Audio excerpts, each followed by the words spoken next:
تاکہ اسی حساب سے علاج شروع کیا جا سکے۔ وہ 15 دن میں نے بڑی مشکل سے کاٹے اور انتظار کرتا رہا۔ 15ویں دن میں خود رپورٹ لینے چلا گیا۔ رپورٹ لے کر میں سیدھا ڈاکٹر جمیل کے پاس پہنچا۔ اس نے تمام رپورٹس کا تفصیلی جائزہ لیا۔ کہنے لگے، مجھے افسوس ہے کہ آپ کی بیگم کو بریسٹ کینسر ہو گیا ہے۔ میں آپ کو ڈاکٹر منور کو ریفر کرنا چاہوں گا، یا آپ اپنے طور پر کسی ڈاکٹر کو دکھانا چاہیں تو بہتر ہے۔ میں خاموشی سے ان کی شکل دیکھتا رہا۔ ایک اندیشہ ہونا اور پھر اندیشی کی تصدیق ہو جانا زندگی کا بدترین مرحلہ ہوتا ہے۔ مجھے احساس ہے کہ کوئی اچھی خبر نہیں، لیکن حوصلہ ہارنا اس مسئلے کا حل نہیں۔ ڈاکٹر جمیل نے کہا، آپ کو اپنی بیگم کا حوصلہ بننا ہے۔ جی، میں نے آہستہ سے کہا۔ ڈاکٹر جمیل نے مجھے ڈاکٹر منور مرزا کا پتہ لکھ کے دے دیا۔ میں باہر آ گیا۔ میں نے گھر آ کے ڈاکٹر منور مرزا کا نمبر ملایا۔ انہوں نے ڈاکٹر جمیل کے ریفرنس سے مجھے رات 9 بجے کا وقت دے دیا۔ میں نے شکریہ ادا کر کے فون بند کر دیا۔ آپ کو کیا ہوا، خیریت تو ہے؟ زلیخا نے پوچھا۔ کیوں، کیا ہوا؟ میں نے پوچھا۔ آپ کے چہرے کا رنگ بالکل پھیکا پڑا ہوا ہے۔ سب خیریت تو ہے نا؟ اس نے پوچھا۔ اس کے انداز میں تشویش کا عنصر غالب تھا۔ کوئی خاص بات نہیں، میں نے کہا۔ تمہاری رپورٹس آ گئی ہیں، میں نے ڈاکٹر جمیل کو دکھائی ہیں۔ انہیں ڈاکٹر منور مرزا کو دکھانے کے لیے کہا ہے، بلکہ آج ہی وقت بھی لے دیا ہے، رات 9 بجے۔ ڈاکٹر جمیل تو خود ڈاکٹر ہیں، انہیں دوسرے ڈاکٹر کو ریفر کرنے کی کیا ضرورت تھی؟ زلیخا نے مشکوک انداز میں پوچھا۔ کوئی خاص بات ہے کیا؟ دراصل ڈاکٹر جمیل جنرل فزیشین ہے، جبکہ وہ چاہتا ہے کہ اسپیشلسٹ سے رابطہ قائم کیا جائے تاکہ رپورٹ کے مطابق علاج کیا جا سکے۔ ٹھیک ہے، زلیخا نے کہا۔ پھر میں ذرا جلدی سے کھانا بنا لوں، ریحان آئے گا تو کھانا تیار ہوگا، اس کو بھوک بالکل بھی برداشت نہیں ہوتی۔ وہ جاتے ہوئے بولی۔ میں چپ رہ کر اسے دیکھتا رہا۔ گھنٹے بھر میں اس نے کھانا تیار کر لیا۔ ہم گھر سے نکلنے ہی والے تھے کہ ریحان آ گیا۔ ہم اس کو ڈاکٹر کا کہہ کر روانہ ہو گئے۔ ڈاکٹر منور مرزا کا کلینک شہر کے معروف علاقے میں تھا۔ میں نے استقبالے پر نام بتایا تو اس نے ہمیں مزید انتظار کرنے کی ہدایت کر کے بیٹھنے کا اشارہ کیا۔ انتظار گاہ میں ہمارے علاوہ کئی اور لوگ موجود تھے، ان میں مرد و خواتین دونوں ہی شامل تھے۔ بعض میڈیسن کمپنیوں کے پبلسٹی سٹینڈ بھی رکھے ہوئے تھے جن میں دوائیوں کے متعلق لکھا ہوا تھا۔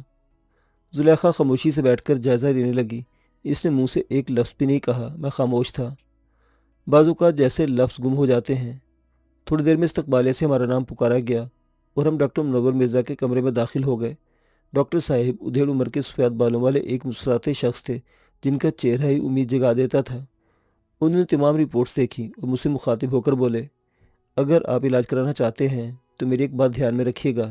جی ڈاکٹر صاحب فرمائیے، میں نے جواب دیا اور زلیخا کی طرف دیکھا۔ وہ بھی پوری طرح ڈاکٹر منور مرزا کی جانب متوجہ تھی۔ دوائیں، غذا، دیکھ بھال، یہ سب اس علاج میں صرف 25% کام کرتے ہیں اور 75% آپ کا اپنا زندہ رہنے کی طاقتور جذبہ۔ یہ مرض ایسا ہے کہ اس کا نام سن کر ہی آدمی ہمت ہار جاتا ہے کہ اب ایک ایسے راستے پر چل پڑا ہے جس کا انجام صرف موت ہے۔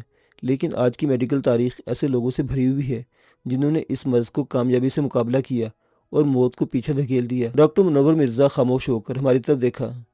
آپ میری بات سمجھ رہے ہیں نا؟ جی بالکل، میں نے فوراً جواب دیا۔ اور آپ؟ ڈاکٹر صاحب نے زلیخا کو بھی مخاطب کیا۔ آپ کا کیا فیصلہ ہے؟ زندہ رہنا کون نہیں چاہتا، اس نے آہستہ سے کہا۔ بالکل، ڈاکٹر صاحب نے کہا۔ ہم کو زندگی کا طاقتور احساس ہی فتح دلاتا ہے۔ جی، ہم کل سے آپ کا علاج شروع کرنا چاہیں گے، کیا آپ تیار ہیں؟ بالکل، میں نے جواب دیا۔ تو ٹھیک ہے، آپ صبح 9 بجے تشریف لے آئیں، ڈاکٹر صاحب نے کہا۔ جی بہتر، میں نے کہا، اور ہم دونوں باہر آ گئے۔ واپسی پر زلیخا چپ چاپ سی تھی۔ گھر آ کے وہ خاموشی سے لیٹ گئی۔ ریحان ہمارا منتظر تھا۔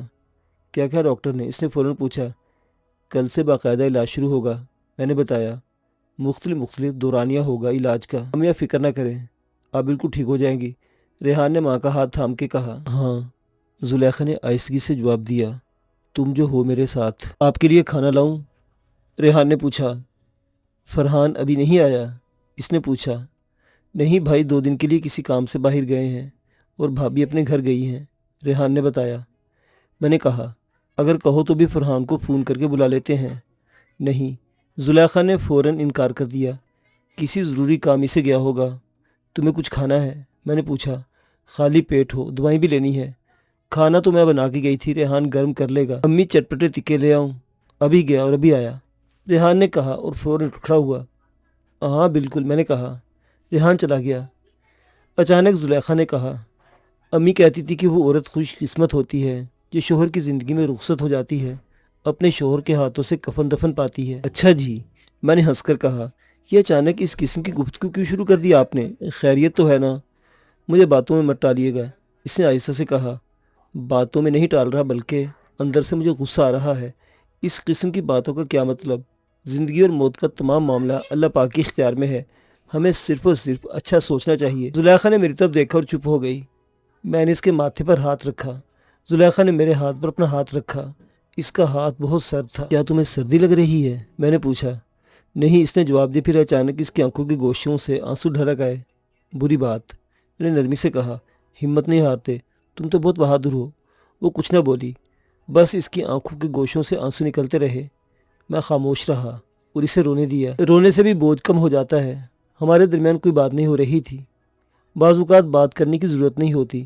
کافی دیر کے بعد اس نے کہا، ایک بات کہوں؟ کہو۔ میں چاہتی ہوں کہ ریحان کی شادی کر دوں، وہ دھیمے سے بولی۔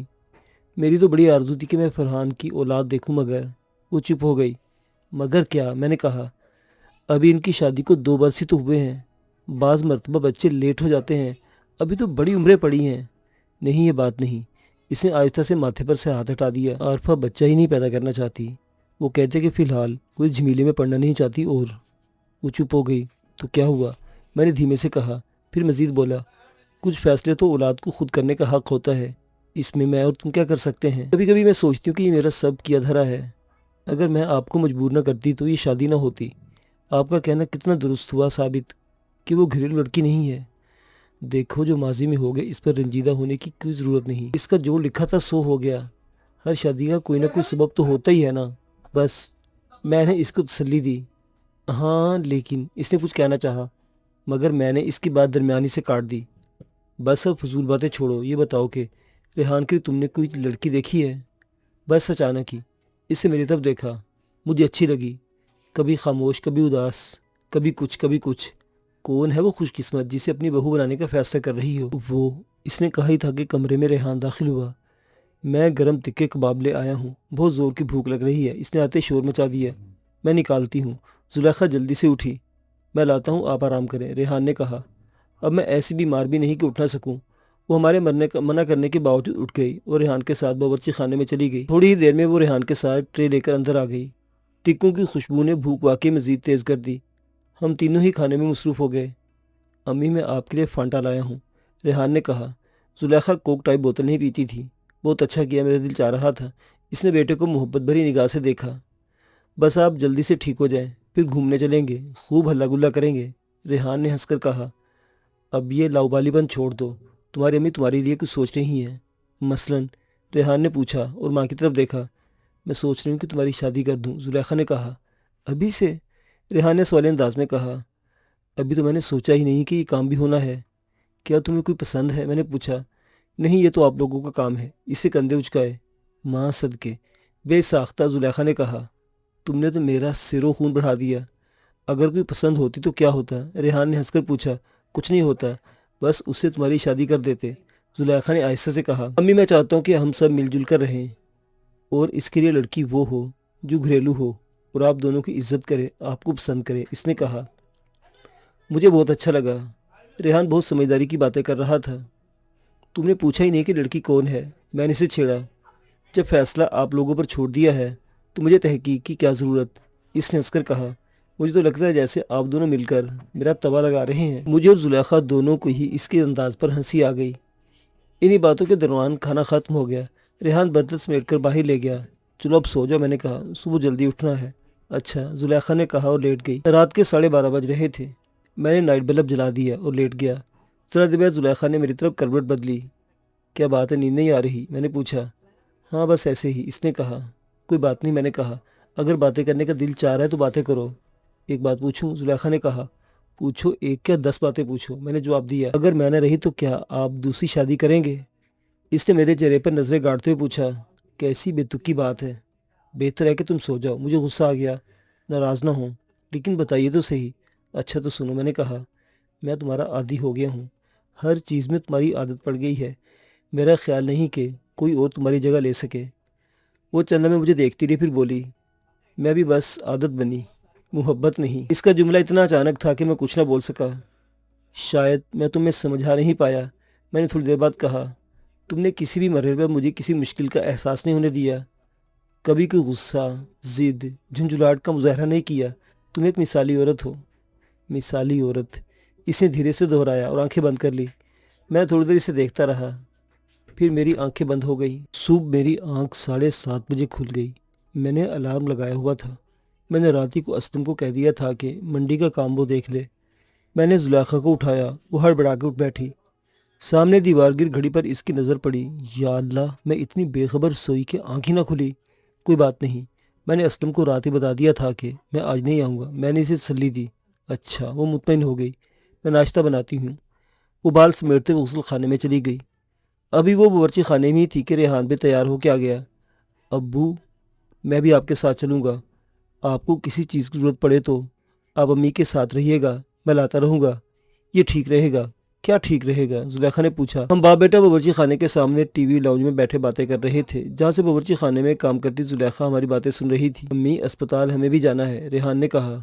اور یونیورسٹی کون جائے گا؟ اس نے پوچھا۔ آج کوئی خاص کلاس نہیں ہے، ریحان نے جواب دیا۔ تمہارا یونیورسٹی کے بعد کیا ارادہ ہے؟ میں نے ریحان سے پوچھا۔ وہی جو آپ کر رہے ہیں، ریحان نے بتایا۔ کیا مطلب، تم آڑت کرو گے؟ MBA کر کے؟ تو کیا ہوا؟ ریحان نے کہا۔ پھر میری طرف دیکھتے ہوئے بولا، کام کیا یہ کام برا ہے؟ اگر آپ لوگ نہ ہو تو شہر کے شہر ترستا بھوکا رہ جائے۔ میں تو بس اسے ایک نیا رخ دوں گا۔ وہ کیسے؟ میں نے دلچسپی سے پوچھا۔ پاکستانی آلو، پیاز اور لہسن کی بڑی کھپت ہے مڈل ایسٹ میں۔ میں بیرون ملک ان چیزوں کو بھیجوں گا، آپ دیکھیے گا۔ بہت اچھے، میں نے تعریف کی۔ یہ تو بہت اچھا پروجیکٹ ہے، گھر کا کام، اور کیا چاہیے؟ بالکل، ریحان نے کہا۔ میں اپنے ابو کے کام کو نیا انداز دوں گا، آپ دیکھیے گا کیا ہوتا ہے۔ ارے واہ، میرا بیٹا تو بہت سمجھدار ہو گیا ہے، زلیخا نے کہا، جو ہم دونوں کی باتیں سن رہی تھی۔ ظاہرہ بیٹا کس کا ہے؟ وہ تو ظاہر ہے کہ تمہارا بیٹا ہے، میں نے ہنس کر کہا۔ تھوڑی دیر میں ناشتہ لگ گیا۔ ہم تینوں ناشتہ کرنے لگے۔ اسی دوران زلیخا نے کہا، آپ دونوں میری بات اچھی طرح سن لیں، مجھے اس طرح کا کوئی علاج نہیں کروانا۔ نہ تو میں گنجی ہونا چاہتی ہوں، نہ ہی اپنا حلیہ خراب کرنا چاہتی ہوں۔ کیا مطلب؟ میرا ہاتھ کب تھا میں ہوا میں مولک رہ گیا۔ آپ مجھے کیا بچی سمجھتے ہیں کہ مجھے پتہ نہیں کہ بریسٹ کینسر کیا ہوتا ہے؟ اس نے غور سے ہم دونوں کو دیکھا۔ ہم دونوں چپ ہو گئے۔ تھوڑی دیر میں ریحان نے کہا، آپ ٹھیک کہہ رہی ہیں، لیکن دستیاب علاج سے فائدہ اٹھانا بھی تو کوئی برا نہیں۔ آخر یہ جدید میڈیسن انسانوں کی بھلائی کے لیے تو ہیں۔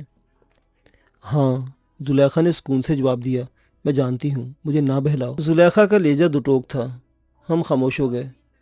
میں نے تھوڑی دیر کے بعد کہا، کیوں نہ ایسا کریں کہ آج ہی ہو آتے ہیں، وقت بھی لیا ہوا ہے، اور تمہاری نہ صحیح ہماری تسلی ہو جائے گی۔ زلیخا چند لمحوں تک ہمیں دیکھتی رہی، پھر فیصلہ کن انداز میں بولی، ٹھیک ہے، میں جب چاہوں گی چلی چلوں گی، مگر آج نہیں۔ جیسے تمہاری مرضی، میں نے جواب دیا۔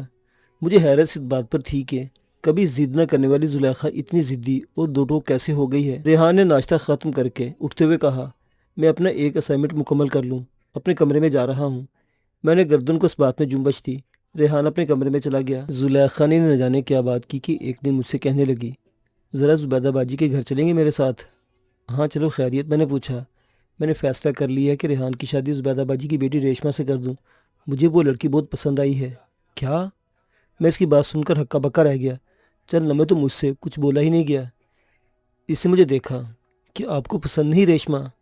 نہیں، میں نے جواب دیا، ایسی کوئی بات نہیں، لیکن میرا تو خیال تھا کہ تم اپنے کسی بھائی کی بیٹی لوگی، یہ تو میرے وہم و گمان میں بھی نہ تھا۔ میں نے سنبھلتے ہوئے جواب دیا، اگر آپ کو کوئی اعتراض ہے تو رہنے دیں۔ اس نے میرے چہرے پر نگاہیں جمائی۔ میں نے کہا، مجھے کوئی اعتراض نہیں، مگر کیا وہ راضی ہو جائیں گے؟ کیوں نہیں؟ زلیخا نے کہا، جب آپ کہیں گے تو وہ نہ نہیں کہیں گے۔ تمہیں اتنا یقین کیوں ہے؟ میں نے سوال کیا۔ وہ بولی، بس بعض اوقات احساس ہوتا ہے کوئی شخص ہمارے اتنا قریب ہو جاتا ہے کہ وہ ہماری بات نہیں ٹال سکتا۔ میں سمجھا نہیں۔ میں نے جرا کی، تمہیں کیوں کر یہ اندازہ ہے کہ وہ بات مان لے گی؟ زلیخا نے مجھے غور سے دیکھا۔ بس کوئی وجہ نہیں، یقین ہے، وہ بولی۔ اگر نہیں جانا چاہتے تو صاف منع کر دیں۔ اس کے انداز میں غصہ تھا۔ میں چپ ہو گیا۔ پھر میں نے کہا، اگر تمہیں اتنا ہی بھروسہ ہے تو پھر جب کہو چلتے ہیں، آج شام ہی۔ اس نے کہا۔ میں نے اس بات میں سر ہلا دیا۔ شام کو ہم دونوں میاں بیوی زبیدہ کے گھر پہنچے۔ وہ بہت خوش ہوئی اور حیران بھی، کیونکہ ہم دونوں کو کبھی ان کے گھر اکٹھے نہیں آئے تھے۔ ہم لوگ ان کے ڈرائنگ روم میں بیٹھ کے چائے یا کوئی ٹھنڈا چلے گا؟ زبیدہ نے خوش دلی سے کہا، مجھے تو یقین نہیں آ رہا کہ آپ دونوں میرے گھر آئے ہیں۔ جب ہم ایک ہی محلے میں ہیں تو آنا جانا لگا ہی رہے گا، زلیخا نے کہا۔ اچھی سی چائے پلوا دیجیے، زبیدہ نے امابی سے چائے بنوانے کے لیے کہا۔ تھوڑی دیر میں ریشما چائے کی ٹرالی لیے چلی آئی۔ چائے کے ساتھ دیگر لوازمات بھی بھرے ہوئے تھے۔ چلے باتیں تو ہوتی رہیں گی، چائے تو لیں، زبیدہ نے کہا۔ ہم آپ سے ایک چیز مانگنے آئے ہیں، زلیخا نے کہا۔ کہیے، زبیدہ نے چونک کر کہا۔ زلیخا بولی، مجھے آپ کی بیٹی بہت اچھی لگی، اس کو مانگنے آئی ہوں، اپنے بیٹے ریحان کے لیے۔ کیا؟ زبیدہ کی آنکھیں حیرت میں بھر گئیں۔ اس نے مجھے دیکھا، پھر زلیخا کو۔ آپ کی مہربانی، لیکن کیا؟ زلیخا نے تیزی سے کہا۔ ابھی کچھ دن پہلے تو آپ کہہ رہی تھی کہ اللہ اس کا نصیب اچھا کرے، تو ہم سوالی بن کر نصیب کی تھالی بن کر آئے ہیں، کیا آپ ہمیں خالی لٹائیں گی؟ زلیخا نے کہا۔ اس نے ہمیں پر خاصا زور دیا تھا۔ مجھے کچھ سوچنے کی مہلت دیجیے، زبیدہ نے کہا۔ آپ ضرور سوچیں، لیکن ہمارے حق میں۔ زلیخا نے چائے کا گھونٹ لیا۔ زبیدہ مسکرا دی۔ زلیخا نے کہا، میرا بیٹا بہت نرم مزاج اور خیال رکھنے والا ہے، بالکل اپنے باپ کی طرح۔ وہ بہت خوش رکھے گا آپ کی بیٹی کو۔ جی میں جانتی ہوں، زبیدہ نے سنجیدگی سے کہا۔ میرے لیے خوش قسمتی ہوگی کہ آپ لوگوں سے ناطہ جڑ جائے۔ میرے پاس وقت کم ہے، اچانک زلیخا نے کہا۔ کیا مطلب؟ زبیدہ نے حیرت سے سوال کیا۔ میرا مطلب ہے کہ نیک کام میں وقت ضائع نہیں کرنا چاہیے۔ یہ جو چھوٹی سی زندگی ہے، ہمیں اس میں خوشیاں کشید کر لینی چاہیے۔ جی جی بالکل، زبیدہ نے فوراً کہا، لیکن اس کے انداز سے صاف معلوم ہو رہا تھا کہ وہ سمجھ نہیں سکی۔ اچھا ہم چلتے ہیں، آپ ہمیں کل تک بتا دیجیے گا، زلیخا نے کہا اور اٹھ کھڑی ہوئی۔ چلیں، زلیخا نے میری طرف دیکھا۔ ہم دونوں انہیں خدا حافظ کہہ کر باہر آئے۔ گھر پہنچ کر میں نے کہا، تم نے کچھ زیادہ ہی جلدی نہیں کر دی ان سے جواب لینے میں؟ میں جانتی ہوں کہ جلد سے جلد ریحان کا چہرہ دیکھ لوں۔ اتنی مایوس کیوں ہو؟ میں نے پوچھا۔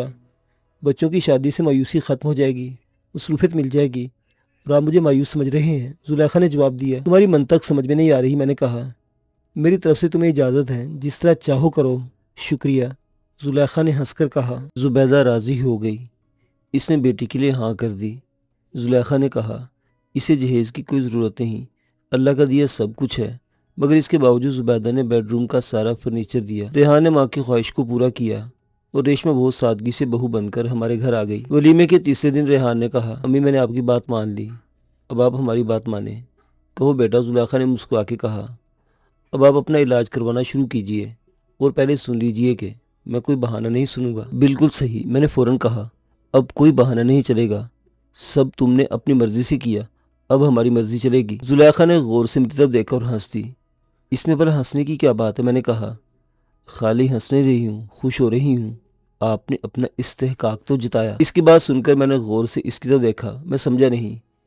کیا تمہیں میرا کہنا برا لگا؟ نہیں، وہ آہستہ سے بولی۔ پھر کیا؟ میں نے پوچھا۔ آپ تو ہر بات کے پیچھے ہی پڑ جاتے ہیں، اسے اچانک جیسے جھنجھلا کے کہا۔ میں خاموش ہو گیا۔ زلیخا کا علاج شروع ہو گیا۔ وہ چڑچڑی اور غصیلی ہوتی جا رہی تھی۔ یہ اس کے علاج کے ضمنی اثرات تھے۔ بعض لوگوں کے لیے بہت مشکل مرحلہ ہوتا ہے جب آپ کے بال جھڑنے لگے اور چہرہ آہستہ آہستہ اندرونی کمزوری کا غماز بننے لگے۔ چھٹی کیموتھراپی کے بعد زلیخا نے کہا، میں اب نہیں جاؤں گی، میں سکون سے مرنا چاہتی ہوں۔ کیسی باتیں کر رہی ہو؟ اللہ نہ کرے کہ یہ وقت آئے۔ میں نے کہا، موت تو آنی ہے، اس سے کون بھاگ سکتا ہے؟ میں جانتی ہوں کہ ڈاکٹر میرا بریسٹ ریموو کرنے کا فیصلہ کر لیا ہے۔ کسی عورت کے لیے یہ کتنی اذیت ناک بات ہے۔ ٹھیک کہہ رہی ہو، میں نے نرمی سے کہا۔ زندگی سے بڑھ کر کچھ نہیں ہوتا۔ میں تمہاری زندگی، ہمیں تمہاری زندگی عزیز ہے، تم ہماری ضرورت ہو، عزیز ہو، زندگی عزیز ہے، ضرورت ہو۔ زلیخا ہنسی۔ کیا تمہیں میرا کہنا برا لگا؟ میں نے پوچھا۔ نہیں، اس نے دھیرے سے کہا، ضرورت ہی تو ہوں میں۔ وہ کروٹ بدل کر منہ دیوار کی طرف کر کے لیٹ گئی۔ زلیخا، میں نے آہستہ سے اسے پکارا، مگر اس نے جواب نہیں دیا۔ یہ ریحان کی شادی کا دوسرا مہینہ تھا جب میں نے زلیخا کو بہت خوش دیکھا۔ کیا بات ہے، بہت خوش نظر آ رہی ہوں؟ میں نے پوچھا۔ بات ہی خوشی کی ہے، وہ ہنس کر بولی۔ پتہ ہے، آپ کو ریشمہ کی رپورٹ آ گئی ہے، میں دادی بننے جا رہی ہوں۔ وہ ہنسنے لگی۔ میں نے غور سے دیکھا، اس کے پیلے چہرے پر گلابیں جھلک رہی تھی۔ ریشمہ، اس نے آواز دی۔ جی امی۔ ریشمہ باورچی خانے سے نکل کر اس کے پاس آ گئی۔ کیا بات ہے؟ یا بیٹھو میرے پاس۔ زلیخا نے بیڈ پر کھڑے ہو کر جگہ بنائی۔ تمہارے ابو خوش ہیں؟ وہ ہنسنے لگی۔ ریشمہ کا چہرہ شرم سے سوکھ پڑ گیا۔ ارے بھائی، انعام دیجیے میری بیٹی کو۔ زلیخا نے مجھے دیکھا۔ اتنے غور سے نہ دیکھیں، میری بیٹی کو نظر لگ جائے گی۔ اتنے میں ریحان بھی آ گیا۔ بس اپنی بہو کے چکر میں اپنے بیٹے کو بھول گئی، اس نے لاڈ سے گلہ کیا۔ میں تمہیں کیسے بھول سکتی ہوں؟ زلیخا نے بیٹے کو دیکھا۔ میری یہ خواہش ہے، زلیخا نے کہا۔ ایک کیوں، آپ 10 خواہش کیجئے، ریحان شوخی سے بولا۔ اس کے چہرے پر بھی خوشی کے اثرات تھے۔ باپ بننے کی خوشی کچھ الگ ہی ہوتی ہے۔ ایسا محسوس ہوتا ہے کہ ہم نے اس کائنات میں اپنا عکس چھوڑ دیا ہے، اپنا آپ منوا لیا ہے، اپنے ہونے کا ثبوت دیا ہے۔ اگر لڑکی ہو تو اس کا نام زلیخا رکھنا، اور اگر لڑکا ہو تو اس کا نام ماجد رکھنا۔ پھر کچھ توقف کے بعد بولی، دادا دادی کے نام پر۔ امی آپ سلامت رہیں، بچوں کے نام آپ ہی نے رکھنے ہیں، 2 4 6 8۔ ریحان نے کہا اور شرارتاً بیوی کی طرف دیکھا۔